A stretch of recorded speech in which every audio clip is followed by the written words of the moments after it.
Malinis na yung harap natin mga kalakwatsero. Presko pa ng hangin.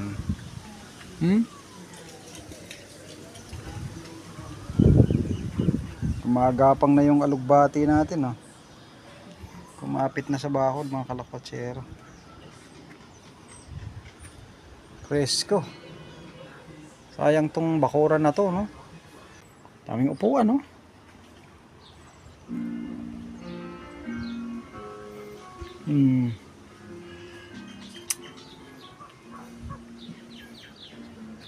Kalat ang mga ibon dyan, oh. Pag-alaga-ala lang. Paplano kaming dito mag-ihaw mamaya sa harap, eh. Kung hindi nakaka-distract sa mga nagwo-walking. Kasi pag may kalsada, kabilaan ng sidewalk yan. So ang dami nagwo-walking dyan. Nakapitas na nga pala ako ng talbos ng kamote. Saka yung nagluto ako ng salmon kahapon.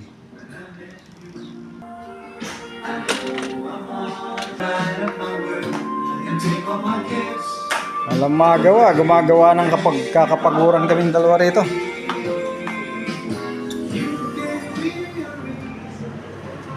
Yun, no, kalilinis lang namin ng backyard namin mga kalakwatsero kasi talagang napakarumi. Hinugasan namin yung sahig, mga upuan, lahat, pati mga basahan. Malinis na to, oh. Handa na to para sa Christmas. Dami namin linabban mga basahan. Kakatuwa tong pananim namin mga kalakwatsero. Ito yun, oh.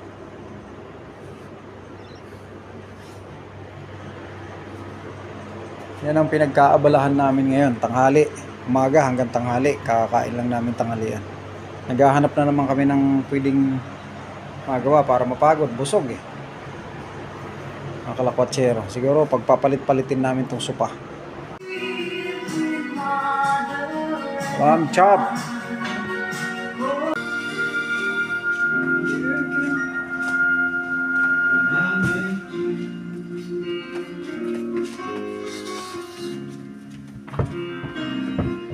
Karap ko ito, di ba? Lakaan nito, wala lang itong paa, no? Pero sakto lang ito, mababa.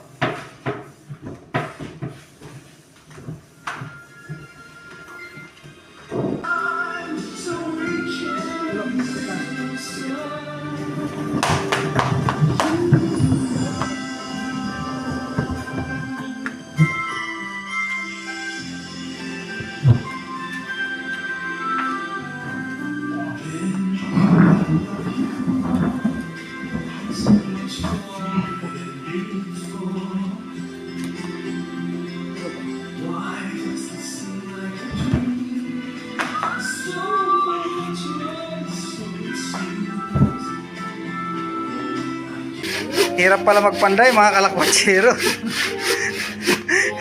Kawawa ang isang parte, oh. Hindi pantay. Walang pitik. Yun, oh. Kailangan namin ng poste dito sa gagawing alalay sa sa kamatis. Kaya ito, nadali na namin to, oh. Yung poste naman ang binibiyak para yan, medyo bumalik siya eh. Bumalik siya eh. Hindi kayo marunong maglagari. Kung saan papunta yun. Laging kawawa ang sa kaliwa, oh.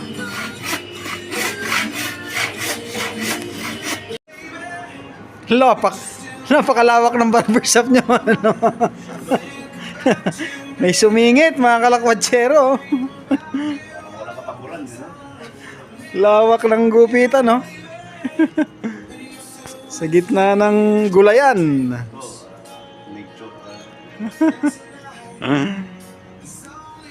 Malupit ang gupitan na to. Hapon na mga kalakwatsero, mag-marinade na tayo. At mag-iihaw tayo. Wala pa kami ditong basahan dahil linabhan namin eh. Nandun pa sa labas mga kalakwatsero. Ito yung binago naming mga setup ng upuan na naman namin dahil masyado bulky yung isa. Pinagpalit namin. Ito yung nandun sa living room dati. Yung nasa living room, yun naman ang nandito kanina. So, linipat namin dahil masyadong malaki occupy na pwesto. No? Yan, maliwalas na ulit ang bahay. Pag di-off namin ni Pare Albert, maliwalas dito. Pero pagka wala kami, naku po, Diyos ko, Panginoon kong Diyos. Yan, ito yung kabuuan ng bahay namin. Yan. Hardin doon, may gupitan pa. Nagkagupitan pa, pero madalas may nagkakagupitan dito. Mga Pilipino rin, papagupit sa amin. Tara, marinig na tayo.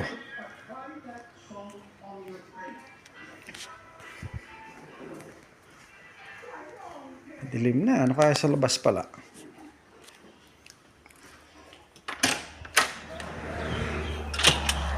May nagwo-walking doon, no? Hapon na. Dapat pala makatakbo muna ako maya-maya. Baka marinig ko, takbo muna ako. Paligo na tayo. Pinutol namin yung hose, mga kalakwatsero. Yung ginamit namin kanina sa pagwasing doon sa likod. Yan, nandito yung isa kasi marami rin kaming halaman dito. Para hindi na igib ng igib. Dinig yung mga ibon, mga kalakwatsero. Ang lalaki ng ibon kaya dyan, mga kalakwatsero. Ayan, natin na nyo. Yun, no? Yun. Yung mga tubig, ano yan, ibon tubig. Magaling manghuli ng isda. Lalaki ng karpa dyan, mga kalakwatsero. May ilog dyan. Tara. Yun, no? Lamb chop, mga kalakwatsero. Malambot na.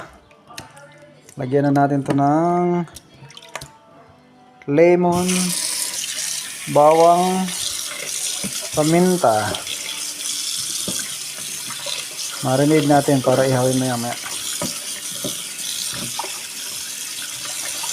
Malambot na.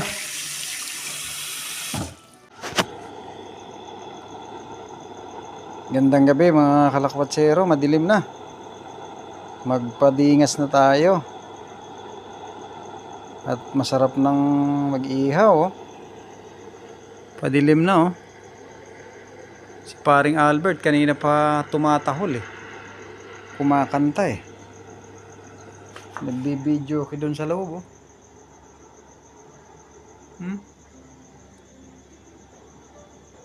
Palibasa, ang ganda ng kwarto namin ngayon, ng bahay namin, oh. Bagong linis pero may nanggulo na naman. May nagsampay na naman, sana tupiin pagkatapos. Pag natuyo na yung sinampay nila, sana tupiin nila yung sampayan para malinis tingnan eh. May blue torch tayo dito para mabilis ipadingas. Butane. Ibang klase yung uling dito, mga kalakwatsero. Ang hirap tamaan ng apoy. Hindi siya kahoy. Ako ang hinala ko nito. Mayroon din ito sa Qatar dati, sa Middle East. Para siyang espalto na di mo maintindihan. Yung klase na yan yung bilang na yan ng uling na yan, kukunti, di ba? Kahit hating gabi, di mauubos yan. Di basta mauubos yan. Sarap ng amoy, mga kalakwatsero. Umuusok na. Lamb chop to, saka pork chop, mga kalakwatsero. Naglagay na kami ng pagtatalian sa aming kamatis, mga kalakwatsero, kung napapansin nyo, kasi mamumulaklak na to, mabigat, kailangan itali eh. Pag namunga para hindi siya bumagsak, hindi sumayad ang bunga sa lupa, nakatayo pa rin, tatali natin yan. Ang labanos, oh, sobrang taba na, mga kalakwatsero. Nabot kami na maghapon dito sa paglagari niyan, laba, pagkabit, paglinis dito sa aming backyard, oh, kasi lininisan namin dito. Sarap! Sintensya na to. Harap din. Kalakwatsero, lamb chop. Ang bango ng usok talaga.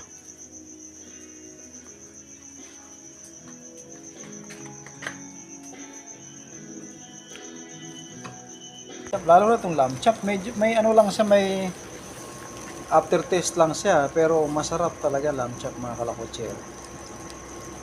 Kahit yung baboy palibasa hindi naman siya frozen, pero hindi tulad ng baboy dyan sa atin sa Pilipinas, sariwa.